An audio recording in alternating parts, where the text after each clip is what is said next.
dan mempunyai visi bahwa setiap anak harus hidup utuh sepenuhnya.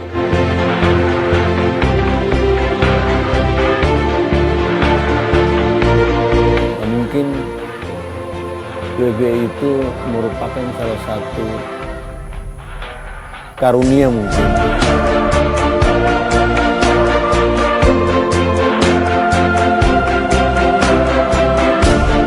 Sangat mengakui bahwa banyak manfaat dari WVI, dan terus terang sebelum WVI masuk, anak Lika tuh yang punya akte lahir baru 1 kakak.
Karena orang tua saya demam dan juga saya sakit.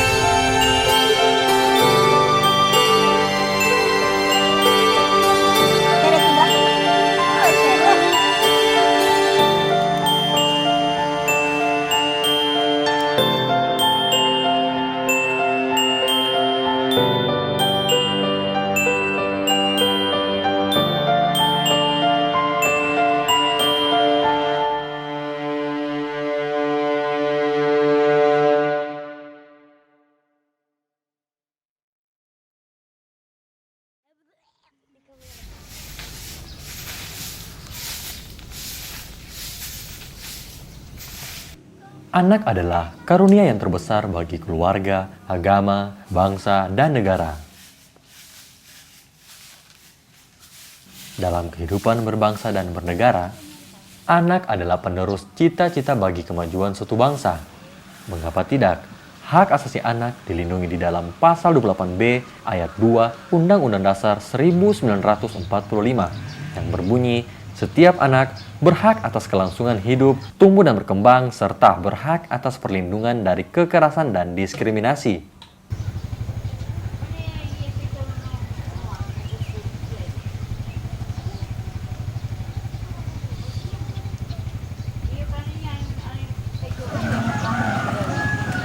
Sekolah yang baik dan sekolah terus sampai lulus, meraih cita-cita. Sayangnya saat ini, kita masih menemukan beragam masalah yang berkaitan erat dengan kelangsungan masa depan anak. Tak terkecuali di Kota Palu sendiri. WVI atau Wahana Visi Indonesia ADP Palu mencatat ada beberapa masalah yang belum memenuhi hak-hak anak di Kota Palu. Contohnya saja, masih tingginya angka anak yang belum mendapatkan akta lahir.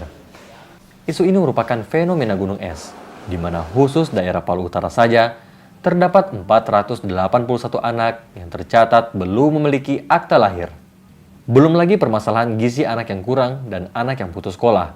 Kenyataannya masih kita jumpai di Kota Palu. Iya, ketika kita bicara isu anak di Kota Palu, bagi Yayasan Wahana Visi Indonesia, kami ini mendampingi di 4 kecamatan. Jadi memang tidak di semua kecamatan ya di Kota Palu, tapi di 4 kecamatan, di Palu Barat, Ulu Jadi, Tawaili, dan Mantikulore.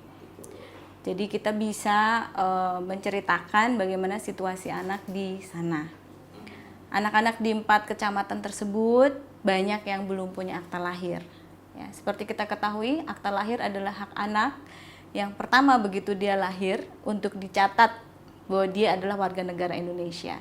Tapi banyak anak-anak di sana yang belum mempunyai akta lahir, sehingga dia belum tercatat sebagai warga negara Indonesia. Ya. Kemudian yang kedua, kita masih menemui anak-anak yang gizinya kurang.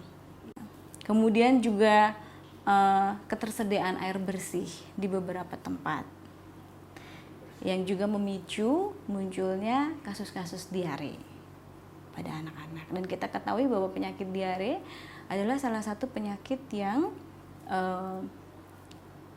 bisa mengakibatkan kematian pada balita. Kemudian juga kita masih menemui anak-anak yang drop out dari sekolah. Dan juga menikah di bawah umur, ya, dan juga bekerja di bawah umur. Jadi itu beberapa hal yang kita temui dalam proses pendampingan kita di 4 kecamatan tersebut. Mungkin jujur untuk yang sekolah di Lekatu nanti ada tamatan SMP-nya sekitar tahun 2000. Sebelumnya belum. Ada yang masuk sekolah tetapi tidak terus, ada baru 1-2 orang. Itu pun dari generasi yang sudah tua. Tetapi untuk generasi sekarang ada 1 orang dari tahun 2000-an, mungkin 2001 ketika setelah itu ada lagi 1 orang. Nah setelah itu ada 2 orang, baru habis itu ada lagi 2 orang. Mungkin salah satunya dari anak itu sendiri, ada juga lantaran orang tua dan juga lantaran ekonomi keluarga. Bahwa anak itu ya begitu penting bagi orang tua ataupun diri anak itu sendiri, karena kurangnya pemahaman tadi itu anak-anak banyak yang terlantar begitu ya. Karena saya anggap kalau sudah putus sekolah sudah berarti tidak ada perhatian orang tua.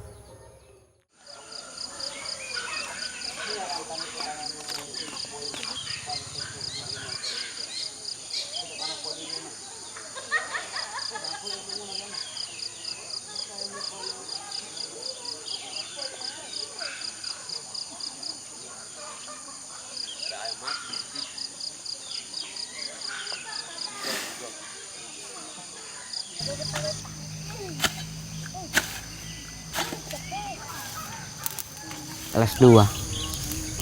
2. SDN. Alasan Rizal itu sampai berhenti sekolah kan? Karena orang tua saya tidak mampu dan juga saya sakit. Saya merasa berat lah. Alasannya kok malu sudah. Harapan saya untuk insya Allah saya bisa dapat uang banyak, saya mau kasih bayar rumah saya.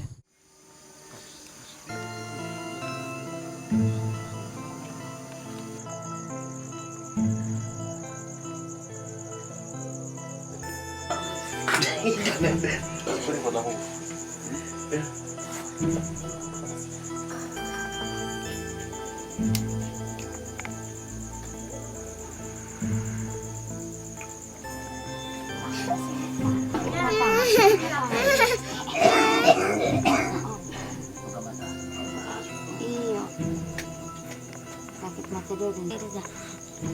Dia anak matanya.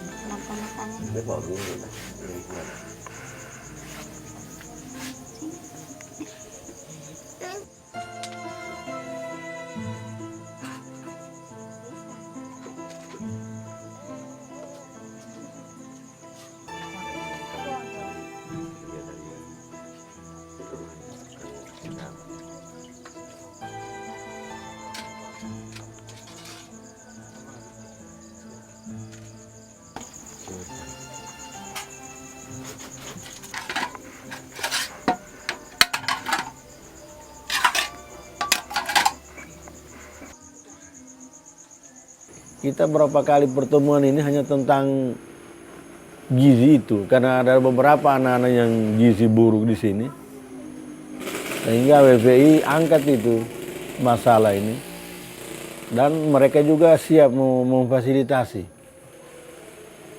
dengan adanya gizi buruk yang terjadi di Kaimaboko ini, karena ya mungkin warga juga menganggap, ya artinya mungkin karena belum memahami tentang kesehatan itu sehingga dianggap biasa saja. Mungkin karena manakala anak-anak itu sudah tidak sehat, ya artinya masa depannya juga akan ya mungkin terhambat ya. Untuk masalah kesehatan anak, kita berhadapan dengan sebenarnya ada beberapa masalah berkaitan dengan anak. Diantaranya itu adalah sebenarnya adalah tumbuh kembang. Itu kita bisa lihat dengan yang kita biasa bahasakan dengan stunting.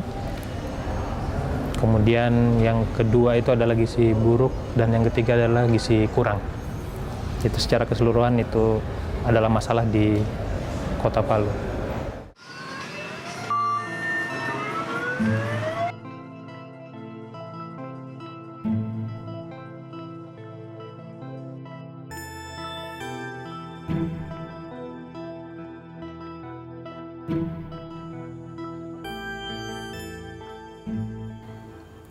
Kita juga berharap bahwa banyak orang yang peduli pada anak. Karena ketika kita bicara tentang pemenuhan hak anak, tidak hanya dilakukan oleh Wahana Visi Indonesia sendiri, tapi banyak pihak sebetulnya yang berperan. Jadi dua hal itu yang kita harapkan untuk terjadi. Dia mungkin dari masyarakatnya sendiri. Karena sekolah kan sudah lama ada. Cuman kemauan dari anak sendiri memang masih kurang, dan dukungan orang tua juga memang tidak ada. Karena itu tadi karena ekonominya, sehingga pada saat bangun pagi kadang-kala masih subuh, orang tuanya sudah melaksanakan kegiatan mereka, pergi gali batu, lantas anaknya sudah tidak tahu apakah sekolah atau tidak. Dari situ awalnya, akhirnya itu tadi jarang yang ke sekolah. Bahkan ya kalau sampai sekarang yang tamatan SMA-nya mungkin belum sampai 10 orang. Jadi sebenarnya kalau kita melihat posisi sebagai mitra, jadi kalau sebenarnya permasalahan masalah anak itu sebenarnya adalah masalah yang lintas sektor sebenarnya. Jadi dibutuhkan model kerjasama. Yang kita gaungkan adalah model kemitraan. Itu adalah kemitraan antara pemerintah, kemudian pemerintahan swasta, kemudian dan masyarakat sendiri. Dan masyarakat ini adalah salah satunya adalah lembaga swadaya masyarakat, termasuk seperti saat ini Wahana Visi Indonesia. Nah, yang kita lakukan bersama-sama dengan masyarakat, yang pertama kita mendampingi masyarakat untuk masyarakat menyadari bahwa di sekeliling mereka ada anak-anak yang masih perlu diperhatikan. Sehingga mereka kemudian bisa melihat bahwa, oh ya, ini kebutuhan anak-anak di wilayah kami. Nah, ketika mereka memahami itu, mereka kemudian bersama-sama dengan WVI membuat kegiatan-kegiatan yang dibutuhkan ya, sesuai dengan isu anak yang mereka temui.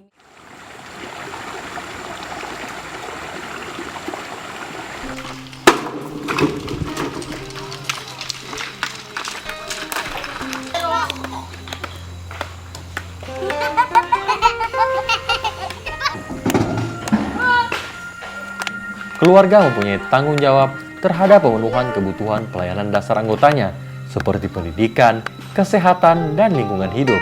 Oleh karenanya, diperlukan pemberdayaan keluarga, terutama melalui peningkatan akses terhadap informasi tentang permasalahan ini. Masalah air juga. Wah, ini sementara dimasukkan itu mungkin sudah menjadi salah satu program daripada WVI masalah tentang air itu, karena itu juga menjadi satu hambatan mungkin bagi anak-anak yang ada di sini. Ketika masyarakat sudah memahami bahwa ini dibutuhkan untuk kesehatan anak, itu kita membangun bersama dengan masyarakat pipanisasi, sehingga air bisa dialirkan dari mata air ke masyarakat. Memang tantangan cukup banyak ya, apalagi kalau air ya, kebutuhan air itu sudah dialirkan gitu ya, tapi ada juga yang ngelubangi di tengah jalan ya. Gitu. Jadi memang apa yang kita lakukan ketika bersama-sama dengan masyarakat itu sebuah usaha untuk menyadarkan sebetulnya bahwa apa yang terjadi dengan anak-anak itu juga menjadi tanggung jawab masyarakat. Jadi kalau untuk masyarakat sebenarnya untuk daerah pendampingan itu memang sudah ya lumayan banyak hal yang bisa kita dapat, diantaranya ya adalah proses bagaimana proses nurturing sebenarnya. Jadi adalah satu proses di mana Wana Visi itu mendampingi. Jadi proses pendampingan yang dilakukan sehingga masalah-masalah sebenarnya masalah-masalah di masyarakat itu adalah masalah yang sebenarnya harus diselesaikan oleh masyarakat itu sendiri. Jadi Wana Visi tugasnya di situ adalah sebagai fasilitator saja. Dan kita sudah banyak terlibat berkaitan dengan hal itu.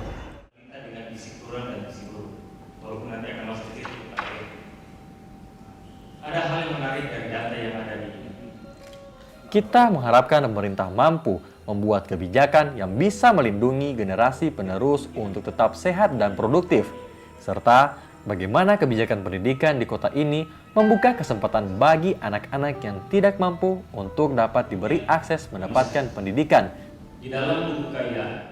Selain itu juga kita berusaha untuk banyak mitra yang mendukung usaha ini. Seperti akte kelahiran itu kita sempat dengan dinas Capilduk ya. Ya, Capilduk itu sempat sampai membuka pelayanan di daerah yang kita dampingi untuk membuat akte kelahiran. Tapi ternyata memang permasalahannya tidak mudah ya, karena akte kelahiran itu syaratnya ada surat nikah, ada KK, KTP, dan itu juga bermasalah juga. Jadi ketika kita bicara akte kelahiran, ya kita harus kemudian kembali melihat bahwa administrasi kependudukan di wilayah kita juga masih harus diperbaiki, dan itu menolong banyak bagaimana masyarakat kemudian juga menyadari mereka harus punya kartu keluarga, mereka harus punya akte nikah kalau anaknya mau dicatat sebagai ada akte kelahiran. Iya. Jadi warga itu dikumpul di satu tempat atau di sekolah, tinggal mengisi semua formulir yang ada. Nah, setelah itu sudah, alhamdulillah dengan pertemuan itu yang difasilitasi oleh BPI, maka keluarlah itu baik kartu keluarga maupun KTP ataupun akta lahir. Masyarakat sini dengan pemerintah lantas buatkan KTP, kartu keluarga sama akta lahir. Nah, dari situ baru banyak. Sedangkan untuk KTP sendiri sebelumnya masih kepala keluarga, itu pun sebagian kecil, tidak sampai mungkin 30% dari masyarakat yang ada di sini. Nanti ada masuk PPI baru, mungkin sekitar 80% atau 90% lebih lah yang sudah punya KTP suami istri. Wana Visi itu membantu dinas kesehatan itu memfasilitasi, karena banyak sebenarnya faktor yang berpengaruh terhadap tumbuh kembang anak. Termasuk sebenarnya masalah-masalah kesehatan anak di Kota Palu. Dan kita harapkan Warna Visi itu memediasi untuk menjadi suatu gerakan lintas sektor. Sehingga dengan menggabungkan tadi yang saya katakan 4 kekuatan besar kita adalah pemerintah, kemudian lembaga swadaya masyarakat, kemudian swasta, dan ditambah dengan institusi pendidikan, itu akan bisa merubah wacana paradigma kita tentang bagaimana menyelesaikan masalah kesehatan anak itu secara komprehensif. Dan kita senang karena kita sangat mendukung pemerintah Kota Palu yang tahun ini rencananya akan mendeklarasikan harapan mereka atau komitmen mereka menjadikan Palu sebagai kota layak anak. Dengan harapan ketika Palu dideklarasikan atau pemerintah punya komitmen Palu sebagai kota layak anak, semua proses pembangunan yang ada di Kota Palu bisa berperspektif anak. Bisa menempatkan anak sebagai subjek dari pembangunan itu.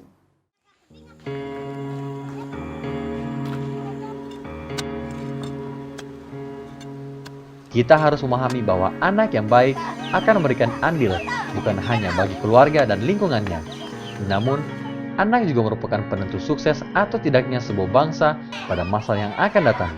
Apakah kepentingan anak sudah kita tempatkan paling terdepan dalam pengambilan keputusan?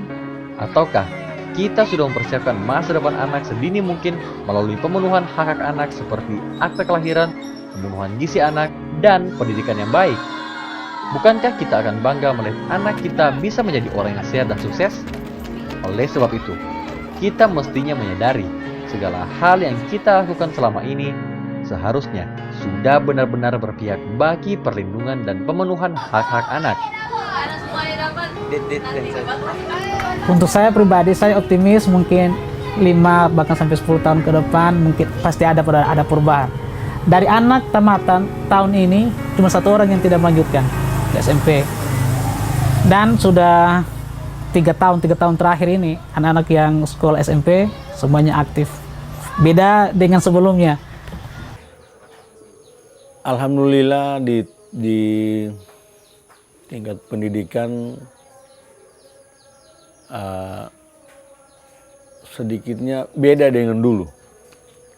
Nah, kalau saya katakan mungkin ada perubahan di tingkat pendidikan, apalagi kalau di kesehatan. Karena WWI itu selalu kalau berbicara tentang anak itu, yaitu kesehatan anak yang didahulukan. Nah, seperti itu, karena bagaimana anak-anak itu bisa bagus di bidang pendidikan kalau dia tidak sehat. Nah, sehingga ini baik di bidang pendidikan ini maupun di kesehatan, ya adanya perubahan itu sangat-sangat banyak, Pak, dibandingkan sebelum WVI masuk ke Kaima Boko ini. Kami berharap bahwa semua pihak mau untuk melihat anak-anak, mau untuk menempatkan anak ini sebagai subjek dari apa yang mereka lakukan. Kalau kita masyarakat misalnya, bagaimana masyarakat melihat apa yang mereka lakukan itu untuk anak mereka. Sebagai orang tua yang paling kecil ya, bagian masyarakat yang paling kecil, apapun yang mereka lakukan, itu mereka lakukan untuk kebaikan anak mereka ke depan yang lebih baik. Bagi pemerintah sendiri yang mempunyai otoritas untuk mengambil keputusan-keputusan, kita berharap bahwa setiap keputusan yang diambil itu juga menempatkan anak sebagai subjek dari pembangunan itu. Perlindungan anak bukanlah pekerjaan untuk penghargaan, tetapi membutuhkan komitmen yang kuat bagi kita semua, khususnya terhadap orang tua yang memegang peran terbesar dalam menentukan masa depan anaknya. Sejatinya, hal ini akan tetap memicu komitmen kita untuk semakin kuat serta memompa adrenalin kita untuk memikirkan apa yang terbaik demi masa depan anak.